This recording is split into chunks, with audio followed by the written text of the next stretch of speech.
اللهم صل على سيدنا محمد. کہ اگر ماں باپ کے حقوق ہیں، دوستوں کے حقوق ہیں، تو اللہ کے سب سے زیادہ ہونے چاہیے. تو وہ غیر مسلم جو مسلمان ہوا نا، اس نے بتایا کہ سب سے پہلے تو 5 نمازیں ہیں بھائی.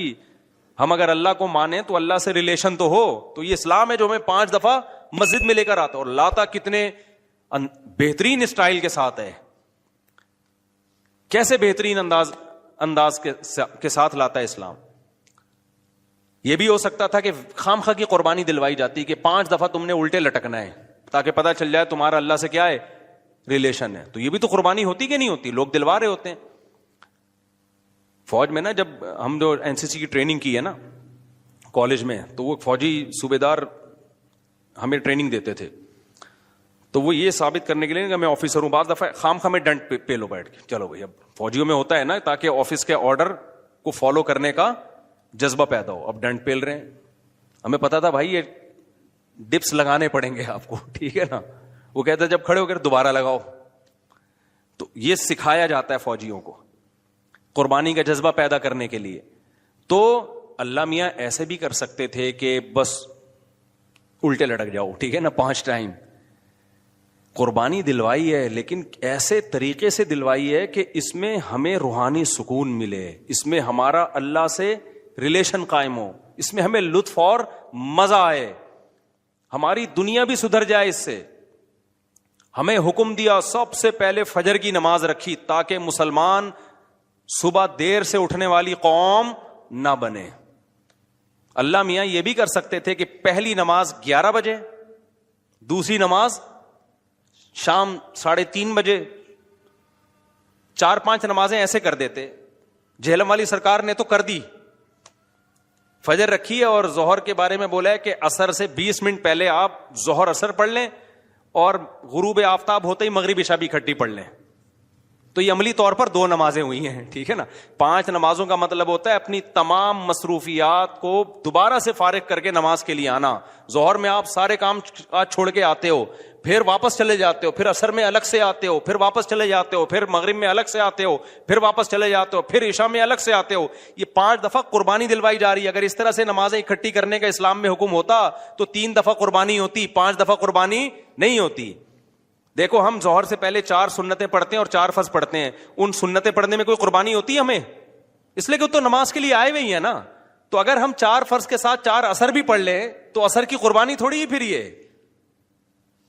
تو 5 نمازوں کا مطلب ہی 5 ٹائم پہ آنا ہے. اس میں شاپنگ واپنگ ہی تو رکاوٹ بنتی ہے، اور آپ نے شاپنگ کے لیے کہہ دیا ہے. اہل حدیث الگ، اہل حدیث یہ مانتے نہیں ہے، لیکن یہ اس کی عادت ہے جہلم والی سرکار کی کہ کسی بھی مسلک میں کوئی بھی الٹا فتویٰ دے رہا ہوگا نا تو اس الٹے مولوی کو لا کے ہائی لائٹ کر کے مسلک کو بدنام کرنا. تو ایک اہل حدیث کا وہ چلایا کہ ایک اہل حدیث کہتے ہیں کہ میں جب 12:30 بجے شاپنگ کے لیے جاتا ہوں نا اپنی بیوی کو لے کے، تو 12:30 بجے ظہر کے ساتھ کیا پڑھ لیتا ہوں.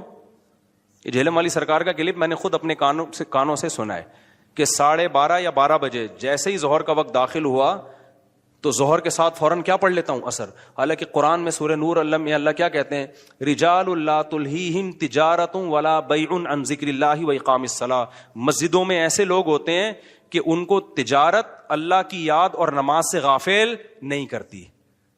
بزنس ہی اللہ کی یاد، اور اللہ فرماتے ہیں مسجدوں میں ہوتے ہیں. پتہ چلتا ہے کہ کہاں آگے پڑھنی ہوتی ہے، جماعت سے بھی اور اپنے ٹائم پہ بھی. اور اسی شاپنگ کو آپ نے ذریعہ بنا لیا 2 نمازیں اکٹھی کرنے کا، اثر گول کر دیا آپ نے. یہ ہے تفقہ اور بصیرت، سمجھتے ہو. اور اس نماز کا اجر خراب کیا ہے جس کی سب سے زیادہ تاکید قرآن بیان کر رہا ہے. تو خیر، تو کیسا ریلیشن ہے؟ جلدی سے بات کو سمیٹ کے میں ختم کرتا ہوں. سب سے پہلے اللہ کیا کہتا ہے مسلمان اپنے مسلم ہونا ثابت کرنے کے لیے کہ میرا اللہ سے ریلیشن ہے. اللہ نے کہا کہ 5 ٹائم نماز پڑھنی پڑے گی. اور یہ 5 ٹائم نماز کیوں رکھی ہے پتہ ہے آپ کو؟ کیونکہ وقت میں بہت بڑی تبدیلی ہوتی ہے. اللہ کہتے ہیں جب بھی اس کائنات میں بڑی تبدیلی ہوگی تو سب سے پہلے میرے سامنے سجدہ کرو گے، اس کے بعد اپنے کاموں میں لگو گے.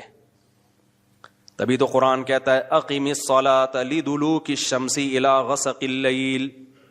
نمازوں کو قائم کرو دلوک شمس، سورج ڈھلکنے کے وقت، الی غسق اللیل، اور راتوں کے اندھیروں میں، تو غسق اللیل میں 2 نمازیں آ گئیں, مغرب اور عشاء, یہ دونوں رات کی نمازیں ہیں, لیکن ان دونوں کے اوقات میں بڑا فرق ہوتا ہے. مغرب میں فل اندھیرا نہیں ہوتا لیکن روشنی بھی نہیں ہوتی, بہت زیادہ وقت میں تغیر ہو جاتا ہے. اور غسق جو ہے لیل جب انتہائی درجے کی ہوتی ہے تو وہ عشاء کا وقت, جب بالکل کیا ہو جاتا ہے, اندھیرا. آگے اللہ کہتے ہیں وقرآن الفجری, اور پھر فجر کا وقت بالکل ڈفرینٹ ٹائم ہوتا ہے. مغرب کا وقت باقی اوقات سے بالکل مختلف ہے, سورج ڈھل گیا, غروب ہو گیا, لیکن ابھی روشنی ہے, اندھیرا شروع نہیں ہوا. پھر گھپ اندھیرا ہو گیا. یہ کیا ہے؟ یہ بڑا تغیر ہو رہا ہے زمین کے اندر. تغیر سمجھتے ہو؟ تبدیلی, چینجنگ, آسان لفظ استعمال کرنا چاہیے مجھے بھی. بڑی چینجنگ آ رہی ہے ٹائمنگ میں, اور اس سے انسان کے جذبات میں اور احساسات میں بڑا فرق پڑتا ہے. ظہر کا تو فجر کا وقت بالکل ڈیفرنٹ ہے, ابھی دن طلوع ہونے والا ہے. پھر سورج ہوتے ہوتے جب ڈھلکتا ہے نا, بالکل بلندی پہ پہنچ کے تیز تپتی بھی دھوپ ہوتی ہے, جس کو اللہ دلوک شمس کہہ رہے ہیں. دلوک کہتے ہیں ڈھلکنا. تو سورج کا جو ڈھلکنا ہے نا, بلندی پہ جا کے لڑکنا نیچے, اس کو کیا کہتے ہیں؟ اس میں اللہ نے 2 نمازوں کا ذکر کر دیا, ظہر اور عصر. اس لیے کہ دلوک جو معتد بھی ہوتا ہے, گاڑی اردو پھر استعمال کر رہا ہوں, معتد بھی قابل ذکر دلوک, وہ ایک عصر میں ہوتا ہے, ایک ظہر میں ہوتا ہے. میں نے وہ کلپ ریکارڈ کروایا تھا نا عاقب سعید کو, کہ 5 نمازیں اپنے ٹائم پر ہیں, اور یہ قرآن کی عیسائی سے ثابت ہے کہ نمازوں کے 5 ٹائم ہیں, 3 ٹائم کی نمازیں قرآن میں نہیں ہیں. تو اس پہ میں نے کہا تھا کہ دلوک شمس ہے نا, سورج کا ڈھلکنا, تو معتد بھی ڈھلکنا, قابل ذکر ڈھلکنا ایک ظہر کے وقت ہوتا ہے, ایک عصر کے وقت. کیونکہ عصر کے وقت 45 پہ آ جاتا ہے, اور ظہر کے وقت بلندی پہ جا کے ڈھلکتا ہے. تو اس کے نیچے کے لوگوں کے کمنٹس آئے ہوئے تھے کہ اگر قرآن کا یہ مطلب ہے ڈھلکنے کے وقت, تو پھر تو ہر وقت سورج ڈھلک رہا ہے. سمجھ میں آیا پاگل کسے کہتے ہیں؟ یہ ہے مجتہدین, یعنی ان کا دعویٰ یہ تھا کہ 3 وقت ہیں نماز کے قرآن میں, ظہر ہے اور عشاء ہے اور فجر ہے. وہ 3 وقت سے یہ ثابت کرنا چاہتے ہیں کہ ظہر عصر ملا کے پڑھ لو اور مغرب عشاء ملا کے پڑھ لو. اصل میں 3 ٹائم ہے. یہ غلط ہے. دلوک شمس کا لفظ ہے قرآن میں, اور دلوک سے مطلق دلوک مراد ہے, اور مطلق سے فرد کامل مراد ہوتا ہے, جو معتد بھی. دیکھو فرد کامل کو میں مثال سے سمجھاتا ہوں. پہلے میں یہ جنہوں نے اعتراض کیا نا اٹھ پٹانگ قسم کا, ان کے اعتراض کا جواب دوں. یہ کہتے ہیں ہر وقت, واقعی ہر وقت تو دلوک ہو رہا ہے, لیکن اس کا تو کوئی بھی قائل نہیں ہے. ایسا تو 1 کروڑ نمازیں ہو جائیں گی. ابے سورج بلندی پہ جا کے جب تک پورا غروب نہیں ہوتا تو ہر سیکنڈ ڈھلک ہی رہا ہے نا, تو کیا ہر سیکنڈ میں نماز پڑھیں گے؟ تو ظاہر ہے قرآن وہ بات کرے گا جو انسانوں کے فہم کے مطابق ہوں گی. تو اس سے صاف پتہ چلتا ہے وہ ڈھلکنا مراد ہے جو قابل ذکر ڈھلکنا ہو. تو قابل ذکر ڈھلکنا, جس کو اصطلاح میں کہتے ہیں معتد بھی ڈھلکان, وہ جب ہے جب بلندی پہ جا کے پہلی دفعہ ڈھلکنا شروع ہو اور پھر 45 کے زاویے پہ آ جائے. اس سے زیادہ ڈھلکان والی نماز حدیث سے ثابت بھی نہیں ہے. نہیں آئی میرا خیال ہے بات؟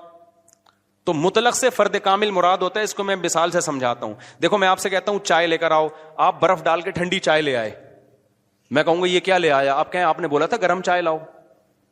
میں بولوں گا جب میں نے چائے کا لفظ مطلق بولا ہے, اس کے ساتھ کوئی گرم یا ٹھنڈے کی قید نہیں لگائی, تو اس سے فرد کامل ہی مراد ہوتا ہے. کامل فرد چائے کا کیا ہے؟